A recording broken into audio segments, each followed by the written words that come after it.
무더운 날씨 속에서도 하나님이 주시는 평안이 항상 함께 하시기를 예수님의 이름으로 축복합니다. 아멘. 지난 주간 일본의 기독교 역사문화 탐방을 다녀왔습니다. 지진도 났었고요. 태풍도 왔었고요. 매일 체감온도 42도에서 43도에 이르는 폭염이었지만 기도해 주신 덕분으로 잘 다녀왔습니다. 한 10번 정도 인솔 한 것 같습니다. 이 여행을 주제로 한 10번 정도 다녀온 것 같은데, 다른 연령대로 한 10번 정도 다녀왔습니다. 근데 이제 젊은 친구들, 학생이나 젊은 친구들하고 갔을 때는, 목적이 또 방향이 하나 분명한 게 있는데요. 그게 뭐냐면, 어느 순간 자신이 소중하게 생각하는 것과 예수님을 선택해야 되는 순간이 온다면 너는 어떻게 할 것인가? 라는 그 질문에 하나님을 선택하는 그 믿음이 그때는 있었으면 좋겠다. 이런 방향이거든요. 이런 주제를 가지고 이렇게 탐방도 하고 온 아이들과 대화도 나누고 합니다.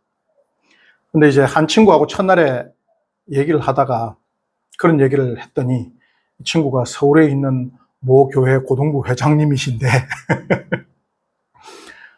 자기는 예수님을 선택하겠답니다. 어찌나 기특한지요. 근데 속에서 울컥 올라오는 게 있었습니다. 그럼 너 여기 왜 왔어? 안 와도 되는데 이런 마음이 울컥 올라서 내 생각에는 이 여행을 다녀오고 나면 너 생각이 바뀔 수도 있을 것 같다 라고 하면서 여행지를 돌아다니면서 탐방을 하면서 이제 계속 옆에서 계속 나름 압박 질문을 했습니다. 또 어떤 곳을 다녔냐면 8월 6일 저희들 갔던 날이 히로시마에 원자폭탄 떨어진 날이었거든요. 근데 또 그날이 저희들이 나가사키에 있는 원폭 기념관 등을 다니던 탐방을 하던 날이었습니다. 그래서 나름대로 거기에 사람들도 많고 일본 사람들이 와서 참배도 하고 많았거든요.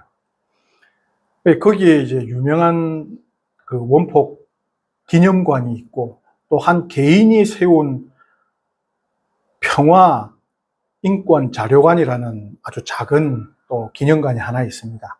하나는 국가에서 정부에서 세웠고요. 하나는 한 개인이 세운 곳인데 그 양쪽을 다 다녔습니다. 아이들도 그걸 보면서 그 차이를 알더라고요. 일본 정부에서 만들어 놓은 원폭 기념관 그 큰 곳은 그냥 둘러보다 보면 일본도 원자폭탄의 피해자구나 라는 컨셉이 그냥 싹 보여집니다. 원자폭탄은 나쁜 거다. 우리는 피해자다. 이렇거든요. 그런데 평화자료관에 간 아이들은 이렇게 둘러보고 나서 좀 느낌이 다른가 보더라고요. 어떤 느낌이냐면 아주 객관적으로 자신들이 피해자가 아니라 자신들은 가해자다라는 걸 보여주고 있거든요. 그 많은 일본 사람들이 원폭 기념관에는 넘쳐나는데 평화자료관에는 일본 사람들 한 명도 없더라고요. 또 그 다음에 이제 들리면서 했던 곳이 이제 그리스도인들이 500년 전에 그리스도인들이 막 신앙을 가지고 있다는 이유로 고문당하고 처형당하던 장소들을 막 갔거든요. 이제 그런 곳을 다니면서 이제 저녁에 다시 물어봤습니다. 너 진짜 이런 상황이 닥쳤는데도 예수님 선택할 거냐? 대답이 바뀌더라고요. 저 배교할 것 같습니다. 굉장히 흐뭇해지더라고요. 참, 뭐라는 대답이 나온 것 같아서 흐뭇했는데, 근데 이 대화는요, 하나님에 대한 믿음이 그에게 있는지 없는지를 사실은 확인하고 싶은 거거든요.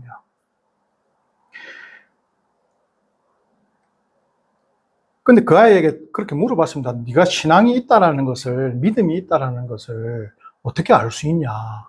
너 믿음이 있는 걸 어떻게 확신하냐? 라고 물어보니까 이 친구가 그냥 표정도 그냥 빤한 표정으로 저에게 보면서 얘기하는 게 중학교 3학년 때 수련회 가서 기도하는데 그냥 믿어졌어요 라고 얘기를 하는 겁니다. 그냥 이 대답을 듣고 나서 처음부터 이거부터 물어볼 걸 그냥 옆에서 괴롭히지 말고 라는 생각이 들었습니다. 우리가 몸담은 한국 교회는요, 오랫동안 믿음을 흔들리지 않는 자기 확신 또는 감정의 높낮이로 측정해 왔습니다. 부흥회 가서 큰 소리로 기도한다든지 그러면 은혜 받은 것 같고, 간증할 때는 의심 없이 응답받은 이야기여야 박수를 또 받고요. 찬양할 때 가슴이 북받쳐 오르면 하나님이 지금 나의 찬양을 받으신 것 같다라고 말을 합니다. 그럼 반대로 기도해도 조용하다거나 하나님이 계신지 흔들린다는 말을 꺼내면 이내 분위기가 좀 싸해집니다. 믿음이 부족한 사람 취급을 받을까 두려워서 많은 사람들이 교회에서는 확신에 찬 얼굴을 하고는 집에 돌아가서는 조용히 무너지곤 하지요.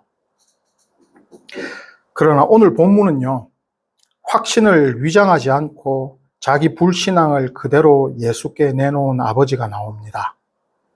그 정직함이 예수님께 받아들여져서 그는 원하는 것을 이루지요. 우리는 오늘 본문을 통해서 예수께 받아들여지는 믿음이 무엇인지를 한번 생각해보고 이를 위해서 우리가 무엇을 할 수 있을까를 묵상해 보고자 합니다.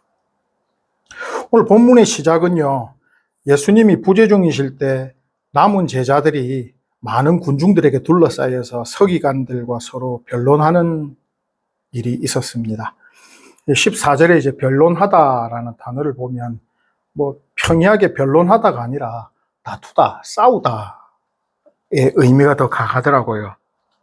이 싸우고 있는 논쟁의 주제는요, 예수님께서 세 제자를 데리고 지금 변화산에 올라가신 사이에 한 아버지가 귀신 들린 아이를 데리고 남은 제자들에게 와서 치유해 달라고 요청을 했습니다. 근데 제자들이 실패했습니다. 아마도 서기관들이 그 모습을 보고 잘 됐다 싶어서 저기를 가지고 제자들에게 악의적으로 지금 공격을 퍼붓고 있는 상황인 것 같습니다. 이에 예수님께서 산 아래로 내려오셨고요, 그들에게 무엇을 변론하고 있는지를 물으셨습니다. 예수님은 지금 단순히 논쟁하는 내용만 아니라 논쟁을 벌일 수밖에 없는 이유를 물으신 것입니다. 생각해보면 제자들은요, 한 아버지의 벙어리 귀신 들린 아들을 치유하지 못한 내용은 물론 왜 치유하지 못했는가에 대한 도전적인 질문을 예수님께 받은 것이지요. 이에 제자들은 침묵했습니다. 아이의 아버지는요, 예수님께 아들의 상태를 전하고 제자들이 귀신을 내쫓으려 시도했으나 실패했음을 말씀드립니다. 보면 17절을 보면 내 아들을 선생님께 데려왔습니다 라고 하는 것을 봐서는 지금 아버지의 상태를 보면 아버지가 예수님이라는 존재를 좀 믿고 있는 듯한, 그분에게 가면 나을 수도 있겠다라는 작은 믿음을 가지고 있는 상태를 알 수 있습니다. 왜냐하면 데려왔나이다의 원어를 보면 제가 직접 데리고 왔습니다거든요. 그러니까 아무런 믿음 없이 예수께 데려올 수는 없는 일이었겠죠. 그걸 들으신 예수님은 19절에 대답을 하시는데요. 대답하여 이르시되 믿음이 없는 세대여, 내가 얼마나 너희와 함께 있으며 얼마나 너희에게 참으리요, 그를 내게로 데려오라 하시매. 근데 이걸 보니까 제자들에게만 꾸짖으신 건가? 제자들 들으라고 그러신 건가 싶었는데 상황을 보면 거기에 있는 모든 사람들인 것 같습니다. 귀신을 내쫓지도 못하고 있는 제자들도 있고요, 그것을 계기로 지금 싸움을 붙이는 서기관들도 있고요, 믿음이 있긴 하지만 그 아버지의 믿음, 작은 믿음, 이런 사람들이 같이 모여 있는 걸 보시면서 믿음이 없으며 패역한 세대라고 지금 책망하시는 거죠. 그러자 제일 답답한 사람은 아이 아버지거든요, 지금. 22절 하반부에 보면 그러나 무엇을 하실 수 있거든 우리를 불쌍히 여기사 도와주옵소서 라고 요청합니다. 그러자 예수님께서 우리가 잘 알고 있는 좋아하는 구절이죠. 예수께서 이르시되 할 수 있거든이 무슨 말이냐 믿는 자에게는 능히 하지 못할 일이 없느니라 하시매. 지금 귀신 들린 아들을 둔 아버지가 말하는 조건절을 보면요, 어느 정도 지금 불신이 생긴 것 같습니다. 제자들한테 찾아와서 지금 예수님 안 계시니까 제자들한테 해달라 그랬는데 제자들이 실패했거든요. 그럼 제자들이 실패했지만 궁극적으로는 예수님의 제자들이 실패했으니까 예수님의 능력도 좀 의심되는 상황이라는 겁니다. 좀 불신이 담겨 있죠. 예수님의 대답에서 무슨 말이냐라고 지금 이렇게 반문하면서 책망하고 계신 내용을 보면 너 지금 안 믿고 있구나. 너 지금 마음에 의심이 생겼구나. 라는 것을 분명히 지적하고 계십니다. 조금 전에 말씀드렸지만 귀신 들린 아버지가 처음부터 믿음이 없는 것은 아니었을 것입니다. 말씀드렸다시피 예수님을 어느 정도 믿기 때문에 그 아들을 데리고 온 거라는 것이죠. 단지 제자들의 실패로 말미암아서 불신에 사로잡혀 있었을 뿐일 것입니다. 그런 상태의 아버지에게 지금 예수님은 믿음을 요구하십니다. 그러자 24절에 그 아이의 아버지가 소리질러 이르되 내가 믿나이다. 나의 믿음 없는 것을 도와주소서라고 부르짖습니다. 그런데 본문을 전체를 통틀어서 보니까 도와달라라는 표현이 2번 나오더라고요. 22절 하반부에 보면 그러나 무엇을 하실 수 있거든 우리를 불쌍히 여기사 도와주옵소서 여기 한번 나오고 또 24절에 나오는데 이 두 단어가 다르더라고요. 22절에 도와주옵소서 보에데소는 뭐라고 할까요? 일회성입니다. 이게 과거 능동태인데 한 번, 그러니까 한 번 도와주십시오. 한 번 도와주십시오. 이 일을 한 번만 도와주시면 됩니다라는 뜻입니다. 그러니까 귀신 들린 그 사건, 이거 한 번 도와주시면 그냥 없어지는 사건입니다. 라는 도움인데요. 24절에 도와주소서는 보에데이가 사용되는데 이건 현재형이거든요. 현재형 능동태 명령형입니다. 그 얘기는 뭐냐면 반복해서입니다. 반복해서. 지금 한 번이 아니라 계속해서 도와주셔야 합니다. 도와주시옵소서라는 뜻이거든요. 차이가 있습니다. 한 번과 반복인데 무엇을 구했느냐에 따라서 이 단어가 다르다는 겁니다. 22절은 그 상태, 그 상황을 한번 변화시켜 달라는 겁니다. 치유해 달라는 거. 근데 24절 보시면 참 묘한 구절이 있죠. 내가 믿나이다. 나의 믿음 없는 것을 도와주소서. 내가 믿나이다. 내가 믿음 없는 것을 도와주소서. 이게 두 문장이 모순되지 않습니까? 내가 믿나이다는 지금 내가 믿음이 있는 거잖아요. 근데 나의 믿음 없는 것을 도와주시옵소서. 라고 말하고 있습니다. 귀신을 쫓아내는 것은 일회성의 도움이고요. 믿음을 달라고 하는 것은 반복적으로 계속 내려달라고 요청하는 큰 차이가 있는 것이죠. 예수님은 아버지의 이 모순되는 고백과 부르짖음에 응답하십니다. 그 고백과 부르짖음에서 우리는 예수님이 원하시는 믿음을 깨달을 수 있죠. 믿음이 없다는 것을 깨닫는 것이 믿음이고요. 그것을 솔직하게 고백하며 믿음을 달라고 하는 것을 예수님은 바라시고 좋아하신다라는 것입니다. 그럼 여기서 알 수 있는 믿음에 대비되는 말은 뭐 의심이나 믿음이 없다가 아니라 더 믿지 않는 믿음이라고 말할 수 있는 것이죠. 믿음이 있는데 믿음에 대비되는 말이 더 믿지 않는 믿음이라는 것입니다. 28절에 이제 사건이 종결됐습니다. 예수님께서 아버지의 그 고백과 부르짖음을 듣고 이루어 주셨죠. 28절부터는 제가 참 좋아하는 대목입니다. 왜냐하면 사역을 어떤 형태든지 사역을 마치고 나서 복귀하는 시간이 있거든요. 참 이 시간을 좋아합니다. 제자들도 지금 어떤 사역에서 실패한 것에 대해서 예수님께 직접 묻고 있는데요. 똑같습니다. 매주 예배를 드리고 설교를 한 다음에 집에 들어가서 이런 시간을 갖습니다. 잘했나? 못했나? 제대로 했나? 하나님 이거 주신 거 제대로 한 겁니까? 혹은 어떤 사역의 현장에서 가서 즉각 이루어진 사역도 있고 거기서 이루어지지 않는 사역도 있거든요.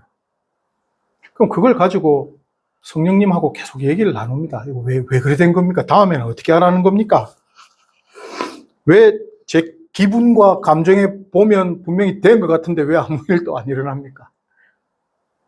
제자들도 지금 조용히 묻자오되, 보니까 원문을 보니까 다 있을 때 물은 게 아니라 각자가 개인적으로 예수께 묻대입니다. 자존심이 좀 있겠죠. 한 명 한 명 찾아와서 예수님께 물었습니다.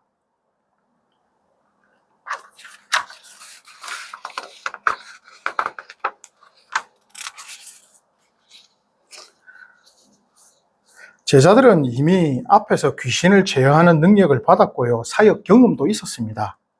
그래서 이 일이 그들에게는 더 당황스러운 일이었을 것입니다. 그래서 지금 질문한 겁니다. 당연히 그들은 예수님께서 주신 그 부여하여 주신 능력을 가지고 이거 이룰 수 있을 거라 여겼을 것이죠. 근데 부여받은 능력의 소유와 지속성은 오늘 본문에 있어서는요,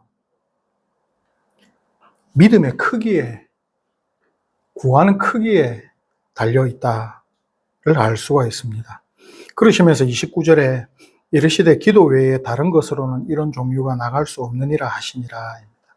이 내용만 보면 강력한 귀신을 쫓아낼 수 있는 이런 사역은 기도로 준비하지 않으면 안 된다라고 생각할 수 있지만, 더 크게 보면 지금 믿음에 대한 문제거든요. 믿음에 대한 문제라는 겁니다.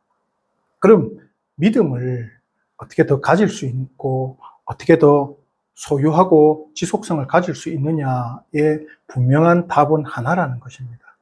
아, 기도해야 되는구나. 제자들과 우리들에게 부족한 것은 믿음입니다. 그리고 이 기도는 믿음의 표현입니다.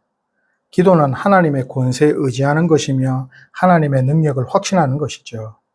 기도는 현재 믿음의 상태를 깨달으며 더한 믿음을 구할 수 있는 유일한 방법이라는 것입니다. 제자들이 믿음이 없었던 것이 아닙니다. 아이의 아버지도 믿음이 없었던 것은 아니십니다. 그런데 예수님께서는 제자들에게도 그 아버지에게도 원하시는 것은 더 큰 믿음이었다는 것입니다. 예수께서는 더한 믿음을 기도를 통하여 얻기를 원하십니다. 그래서 우리는 더 큰 믿음을 기도로서 구해야 합니다. 내가 믿나이다. 나의 믿음 없는 것을 도와주소서. 모순되는 말 같지만 우리는 우리의 믿음을 고백하면서도 그 믿음이 작은 것을 또한 아래고 달라라고 부르짖는 것이지요. 그래서 오늘부터 다시 믿음을 구하는 겸손과 갈급함의 기도를 올려보는 저희가 되었으면 좋겠습니다. 아멘.